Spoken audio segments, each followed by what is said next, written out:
کربلا کے واقعے کے بعد ایسی موضوع اور من گھڑت روایتیں بنائی گئی، ابن عساکر کے اندر ہے کہ جو اس میں سرما لگایا اور وغیرہ، اور آج کل بعض ناصبی لوگ سرما بھی لگاتے ہیں، خوشی بھی مناتے ہیں، شادیاں بھی کرتے ہیں، اور کچھ لوگ یہ کہتے ہیں کہ غم مت بناؤ، پانی مت پلاؤ لوگوں کو، بلکہ روزہ رکھو۔ الحمدللہ رب العالمین والصلاة والسلام علی سید الانبیاء والمرسلین وآلہ الطیبین الطاہرین ومن والہ، ورضی اللہ عن الصحابۃ من المہاجرین والانصار ومن تبعہم بإحسان الی یوم الدین۔ بسم اللہ الرحمن الرحیم۔ السلام علیکم ورحمۃ اللہ وبرکاتہ۔ امید کرتا ہوں آپ لوگ خیریت سے ہوں گے۔ اللہ عز و جل آپ سب کو اپنے حفظ و امان میں رکھے۔ 10 محرم کو روزہ رکھنا کیسا ہے؟ کیا 10 محرم کو روزہ رکھنا واجب ہے، فرض ہے، سنت ہے، مستحب ہے، نفل ہے؟ شرعی حکم کیا ہے؟ ہمارے ہاں لوگ 10 محرم کو روزہ رکھتے ہیں اور اس کے ساتھ 11 محرم کو بھی ملاتے ہیں، اور بعض لوگ 9 اور 10 کا روزہ رکھتے ہیں۔ اس کا شرعی حکم کیا ہے؟ جو لوگ کہتے ہیں کہ 10 محرم کو روزہ رکھنا چاہیے ان کے دلائل ہیں، اور جو لوگ کہتے ہیں نہیں رکھنا چاہیے ان کے بھی دلائل ہیں۔ جو لوگ کہتے ہیں کہ روزہ رکھنا چاہیے ان کی دلیل یہ ہے، صحیح بخاری کی روایت ہے، بخاری کی 2004، ابن عباس رضی اللہ تعالیٰ عنہ سے روایت ہے۔ وہ فرماتے ہیں کہ نبی صلی اللہ علیہ وآلہ وسلم مدینہ تشریف لائے، آپ نے مدینہ میں دیکھا کہ یہودی لوگ روزہ رکھ رہے ہیں، تو آپ نے ان یہودیوں سے پوچھا کہ تم لوگ اس دن کا کیوں روزہ رکھتے ہو؟ تو انہوں نے کہا کہ ہم اس لیے روزہ رکھتے ہیں کہ اس دن میں ھذا یوم صالح، یہ اچھا دن ہے، ھذا یوم نجى اللہ بنی اسرائیل من عدوہم فصامہ موسیٰ، اس دن میں اللہ سبحانہ وتعالیٰ نے بنی اسرائیل کو ان کے دشمنوں سے نجات عطا کی۔ بنی اسرائیل کو اللہ سبحانہ وتعالیٰ نے ان کے جو دشمن ہیں فرعونیوں کو غرق کیا اور بنی اسرائیل کو نجات دی، تو اس لیے موسیٰ علیہ السلام نے بطور شکر کے اس دن میں روزہ رکھا۔ تو نبی صلی اللہ علیہ وآلہ وسلم نے جب یہ جواب یہودی سے سنا تو آپ نے فرمایا فَأَنَا أَحَقُّ بِمُوسَىٰ مِنْكُمْ، ہم لوگ موسیٰ کے زیادہ قریب ہیں تم لوگوں سے۔ فَصَامَهُ وَأَمَرَ بِصِيَامِهِ، تو نبی صلی اللہ علیہ وآلہ وسلم نے خود بھی روزہ رکھا اور اس دن کے روزہ رکھنے کا حکم دیا۔ تو اس سے معلوم یہ ہوتا ہے کہ نبی صلی اللہ علیہ وآلہ وسلم نے روزہ رکھا ہے، لہٰذا اور حکم بھی دیا ہے، تو ہمیں بھی روزہ رکھنا چاہیے اس دن کے اندر۔ لیکن اس کے برخلاف دوسری روایات بھی بخاری مسلم کے اندر ملتی ہیں۔ اس روایت سے تو یہ معلوم ہوا کہ نبی صلی اللہ علیہ وآلہ وسلم نے مدینہ میں یہودیوں کو دیکھا اور پھر آپ نے روزہ رکھا اور دوسروں کو بھی حکم دیا۔ لیکن بخاری کی ہی روایت حضرت عائشہ رضی اللہ تعالیٰ عنہا سے، جس سے معلوم یہ ہوتا ہے کہ نبی صلی اللہ علیہ وآلہ وسلم اس سے پہلے بھی، مدینہ آنے سے پہلے بھی روزہ رکھا کرتے تھے عاشور کے دن کا۔ یہ روایت بخاری کی حدیث نمبر 2002 ہے۔ حضرت عائشہ رضی اللہ تعالیٰ عنہا فرماتی ہیں کہ زمانہ جاہلیت میں قریش کے لوگ بھی عاشور کے دن کا روزہ رکھتے تھے۔ 2004 سے معلوم ہوا کہ یہودیوں کو دیکھ کر نبی صلی اللہ علیہ وآلہ وسلم نے روزہ رکھا۔ حضرت عائشہ کی اس روایت جو کہ 2002 ہے، اس سے معلوم یہ ہوا کہ قریش پہلے سے اس سے انہیں معلوم تھا اور وہ یہ روزہ رکھتے تھے مکہ کے اندر، تو اور نبی صلی اللہ علیہ وآلہ وسلم بھی اس دن کا روزہ رکھتے تھے۔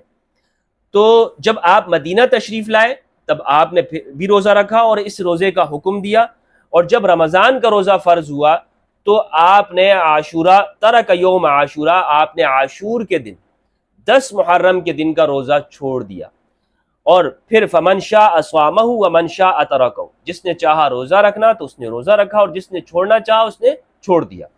تو حضرت عائشہ کی اس روایت سے معلوم یہ ہوتا ہے کہ اس کی فرضیت تو نہیں ہے، اور اہل سنت بھی یہ کہتے ہیں کہ یہ فرض نہیں ہے بلکہ مستحب ہے۔ تو حضرت عائشہ کے اس قول سے معلوم یہ ہوتا ہے کہ جو چاہے روزہ رکھے، جو چاہے چھوڑ دے۔ ایک اور روایت ہے بخاری کی 2003، معاویہ بن ابی سفیان جب حج کرنے کے لیے آئے تو انہوں نے مدینہ کے اندر ایک خطبہ دیا۔ مدینہ میں انہوں نے یہ خطبہ دیا اور یہ کہا این علماؤکم، تمہارے علماء کہاں ہیں؟ اہل مدینہ سے کہا تمہارے علماء اور مولوی کہاں ہیں؟ سمعت رسول اللہ صلی اللہ علیہ وآلہ وسلم یقول، میں نے نبی صلی اللہ علیہ وآلہ وسلم کو یہ فرماتے ہوئے سنا، ھذا یوم عاشوراء، یہ عاشور کا دن ہے، ولم یکتب اللہ علیکم صیامہ، اور اللہ سبحانہ وتعالیٰ نے اس دن کا روزہ تم پہ فرض نہیں کیا، وانا صائم، نبی صلی اللہ علیہ وآلہ وسلم نے فرمایا میں روزہ دار ہوں، فمن شاء فلیصم، جو چاہتا ہے روزہ رکھنا تو وہ روزہ رکھے، ومن شاء فلیفطر، جو چاہتا ہے افطار کرنا تو وہ روزہ نہ رکھے۔ اس حدیث سے معلوم یہ ہوتا ہے کہ اول اس میں کئی اعتراضات ہیں۔ ایک تو یہ ہے کہ عاشور کا دن جس دن میں یہ واقعہ ہے، یعنی نبی صلی اللہ علیہ وآلہ وسلم مدینہ تشریف لائے، وہ محرم کا مہینہ نہیں تھا، وہ ربیع الاول کا تھا، یہ تمام سیرت نگاروں نے لکھا ہے، اور 2 ہجری میں رمضان کے روزے فرض ہوئے۔ تو اس لیے نبی صلی اللہ علیہ وآلہ وسلم نے جو یہودیوں کو دیکھا تو وہ 2 ہجری کے شروع کا وقت ہوگا جس میں محرم جو شروع ہوتا ہے آپ صلی اللہ علیہ وآلہ وسلم نے، لیکن اس کے بعد رمضان فرض ہو گیا تو آپ نے عاشور کے دن روزہ رکھنا چھوڑ دیا۔ اب معاویہ بن ابی سفیان کی اس روایت سے جو معلوم ہوتا ہے کہ وہ کہتے ہیں کہ میں نے نبی صلی اللہ علیہ وآلہ وسلم کو یہ سنا ہے کہ یہ عاشور کا دن ہے، تو جب فرضیت منسوخ ہو گئی تو پھر انہوں نے کب دیکھا؟ انہوں نے چونکہ ان کا اسلام ہی فتح مکہ کے موقع پر ہے، تو اس میں اعتراض ہے اس روایت کے اندر۔ بہرحال اس روایت سے بھی یہ معلوم ہوتا ہے کہ عاشور کا روزہ فرض نہیں ہے، اور جو چاہتا ہے روزہ رکھنا اور جو چاہے روزہ نہ رکھے۔ ابن حجر عسقلانی رحمہ اللہ نے اس حدیث کی شرح میں فتح الباری میں جلد نمبر 6 اسی حدیث کی شرح میں 2003 میں ابن حجر عسقلانی لکھتے ہیں کہ اس واقعے سے یہ بات معلوم ہوتی ہے کہ معاویہ نے یہ بات دیکھا ہے کہ اہل مدینہ وہ عاشور کا اہتمام نہیں کرتے تھے، یعنی اہل مدینہ جو وہاں مدینہ کے رہنے والے لوگ تھے وہ عاشور کا کوئی خاص اہتمام نہیں رکھتے تھے کہ اس دن کو کوئی بڑا سمجھتے ہوں یا اہتمام کرتے ہوں، روزہ رکھتے ہوں یا اس کے ساتھ 11 کو ملاتے ہوں، ان کے نزدیک اس کا کوئی اہتمام نہیں تھا۔ اسی لیے معاویہ بن ابی سفیان نے دیکھا کہ یہ لوگ تو عاشور کا کوئی روزہ ہی نہیں رکھتے ہیں اور کوئی ان کا اہتمام ہی موجود نہیں ہے، تو انہوں نے علماء مدینہ کو بلا کے کہا کہ تمہارے علماء کہاں ہیں؟ بھائی میں نے تو نبی صلی اللہ علیہ وآلہ وسلم سے یہ فرماتے ہوئے سنا اور تم لوگ اس کا اہتمام نہیں کرتے ہو۔ یا وہ لوگ اس کو واجب سمجھتے تھے یا اس کی کراہیت سمجھتے تھے، لیکن بہرحال اہل مدینہ اس کا کوئی اہتمام نہیں رکھتے تھے۔ تو ابن حجر کی اس بات سے معلوم یہ ہوتا ہے کہ جب مدینہ والے اس کا اہتمام نہیں کرتے تھے بخاری کی اس روایت سے، تو اس کی کوئی ایسی حیثیت مسلمانوں کے ہاں رواج میں نہیں رہی ہے۔ لیکن یہ رواج میں کب پڑا؟ یہ ہمارے ہاں رواج میں بعد کے زمانے میں پڑا ہے، اور یہ ان روایات کو دیکھ کر، جس میں جو بخاری کی روایت میں نے آپ کے سامنے پیش کی ہے، اس کو بہت زیادہ اچھالا گیا، خاص طور پر جب کربلا کا واقعہ ہو گیا۔ کربلا کے واقعے کے بعد ایسی موضوع اور من گھڑت روایتیں بنائی گئی، ابن عساکر کے اندر ہے کہ جو اس میں سرما لگایا اور وغیرہ، اور آج کل بعض ناصبی لوگ سرما بھی لگاتے ہیں، خوشی بھی مناتے ہیں، شادیاں بھی کرتے ہیں، اور کچھ لوگ یہ کہتے ہیں کہ غم مت بناؤ، پانی مت پلاؤ لوگوں کو، بلکہ روزہ رکھو، یہ روزہ رکھنے کا دن ہے۔ اور امام حسین علیہ السلام اس دن روزے سے تھے۔ اللہ کے بندو، جب یہ روزہ، حضرت عائشہ فرماتی ہیں، عاشور کا روزہ رمضان کے روزے کی وجہ سے ختم ہو گیا، نبی صلی اللہ علیہ وآلہ وسلم نے فرمایا جو رکھتا ہے رکھے، جو نہیں رکھتا ہے تو نہ رکھے، تو پھر اس کے اوپر اتنی شدت کرنے کی اور اس کو اس طور پر بیان کرنے کی ضرورت کیا ہے؟ دین میں سختی کی ضرورت کیا ہے؟ یہ صرف اور صرف اس لیے کہ اہل البیت علیہ السلام کے جو ایام ہیں اس میں ذکر نہ کیا جائے اور اس کو مشکوک بنایا جائے کہ جناب آپ کیوں یہ ذکر کرتے ہو، آپ کیوں لوگوں کو پانی پلاتے ہو، بلکہ روزہ رکھو۔ کچھ ناصبی بھی کہتے ہیں کہ جناب امام حسین تو اس دن روزے میں تھے، تم بھی بھوکے پیاسے رہو، بھوکے پیاسے رہ کر۔ تو اس کا روزے کا تعلق کربلا کے ساتھ کوئی نہیں ہے، یہ پہلے سے ہی رکھا جاتا تھا اور نبی صلی اللہ علیہ وآلہ وسلم نے رکھا، اور پھر بعد میں اس کو آپ صلی اللہ علیہ وآلہ وسلم نے فرمایا رمضان کے یہ 10 رمضان کے روزوں کی وجہ سے محرم کا روزہ ختم ہے، حضرت عائشہ نے جس طرح فرمایا۔ تو اس میں کسی طرح سے بھی اس کا کوئی تعلق کربلا کے واقعے کے ساتھ نہیں ہے، جسے بڑھ چڑھ کر آج ہمارے ہاں لوگ شریعت کے طور پر بیان کرتے ہیں کہ جناب یہ سنت ہے وغیرہ وغیرہ۔ ہرگز اس طرح کی کوئی نہ فرض ہے نہ مستحب ہے۔ نبی صلی اللہ علیہ وآلہ وسلم نے فرمایا جو رکھتا ہے رکھے، جو نہیں رکھتا ہے نہ رکھے، ٹھیک ہے۔ اچھا، کچھ اور روایات میں آپ کے سامنے پیش کرتا ہوں جن سے مزید جو ہے مسئلہ بے غبار ہو جائے گا۔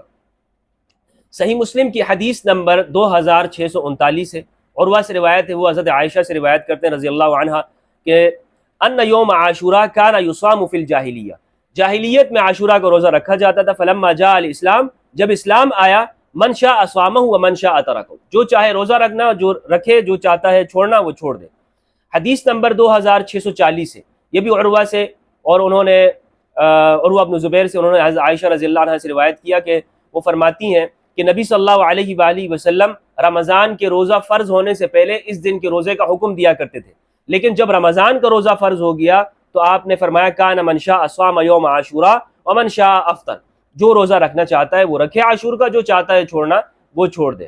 صحیح بخاری کی حدیث نمبر 2002 کا حوالہ میں آپ کو دے چکا ہوں، جو کہ حضرت عائشہ سے، یہ جو عاشورہ کا لفظ ہے، عاشورہ یہ لفظ ہی اسلامی لفظ ہے، زمانہ جاہلیت میں عرب اس سے واقف ہی نہیں تھے، لیکن حدیث کے اندر ہے کہ عاشور کا روزہ رکھتے تھے۔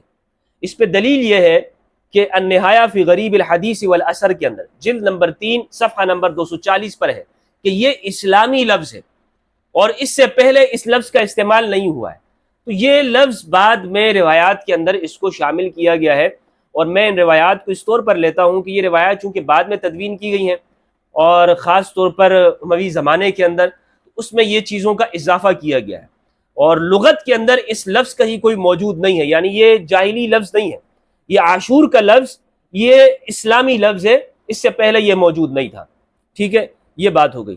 تیسری جو میں نے آپ کو وجہ بتائی کہ معاویہ بن ابی سفیان اس میں جو بیان کر رہے ہیں کہ انہوں نے کہا کہ اہل مدینہ کو یہ مخاطب کیا کہ تم لوگ اس کا روزہ نہیں رکھتے ہو، جبکہ نبی صلی اللہ علیہ وآلہ وسلم نے روزہ رکھا۔ میں نے بتایا آپ کو کہ معاویہ بن ابی سفیان فتح مکہ میں مسلمان ہوئے، اور اس وقت میں محرم کے روزے منسوخ ہو چکے تھے، محرم کے روزے نہیں رکھے جاتے تھے۔ پھر انہوں نے کس طرح دیکھا، اور پھر اہل مدینہ کا یہ عمل بتاتا ہے کہ اس کا کوئی ثبوت نہیں ہے، اہل مدینہ وہ اس کو نہیں رکھا کرتے تھے۔ تو البتہ یہ روایات مختلف قسم کی ہیں، بعض سے یہ معلوم ہوا کہ روزہ رکھا جاتا تھا، بعض سے معلوم ہوا کہ نہیں رکھا جاتا تھا، اہل مدینہ نہیں رکھتے تھے، اور البتہ اس کا خلاصہ یہ ہے کہ نبی صلی اللہ علیہ وآلہ وسلم نے خود اس دن کا روزہ رکھنا چھوڑ دیا۔ آپ نے فرما دیا کہ جو رکھنا چاہتا ہے رکھے، جو نہیں رکھنا چاہتا وہ نہ رکھے۔ لہٰذا عاشور کا روزہ یہ منسوخ ہے، اس دن میں روزہ نہیں رکھنا چاہیے، منسوخ ہے۔ رمضان المبارک کے روزے فرض ہیں، وہی رکھے جائیں گے، اور رمضان کے روزوں کی وجہ سے عاشور کا روزہ یہ منسوخ ہو چکا ہے۔ یہی اس بارے میں میری تحقیق ہے، اور یہی روایات سے معلوم ہوتا ہے، صحابہ کرام کی روایات سے اور حضرت عائشہ رضی اللہ تعالی عنہا کی روایت سے۔ امید کرتا ہوں کہ اس موضوع پر یہ گفتگو آپ کو کافی سمجھ آ گئی ہوگی۔ اللہ سبحانہ و تعالیٰ سے دعا ہے کہ پروردگار ہم سب کو قرآن مجید میں تدبر کرنے اور اہل بیت علیہ السلام کی معرفت عطا فرمائے۔ السلام علیکم ورحمۃ اللہ وبرکاتہ۔